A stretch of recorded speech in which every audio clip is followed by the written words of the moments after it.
Hello guys, আজকে চলে এলাম নতুন একটা মিনি ব্লগের সাথে।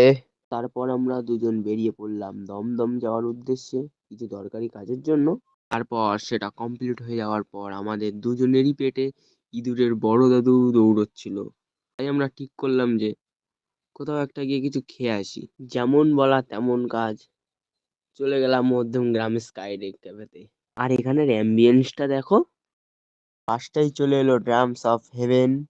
আর সেটা শেষ করতে না করতেই চলে এলো মিক্স চাউমিন, যেখানে চিকেন, ডিম, চিংড়ি মাছ আছে।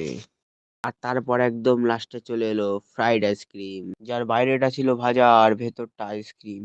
এটা ছিল বাটারস্কচ আইসক্রিমের ফ্লেভার। তো তারপর আমরা খেয়ে দিয়ে পেমেন্ট করে বেরিয়ে গিয়ে উঠে গেলাম অটোতে বাড়ি যাওয়ার জন্য। আর দেখো, এটা আমার কলেজ, আচার্য প্রফুল্লচন্দ্র কলেজ। তো আমি বাড়ি যাই, আর তোমরা ভিডিওটা দেখো। আজকের মতো টাটা, দেখা হবে আবার নেক্সট কোনো মিনি ব্লগে।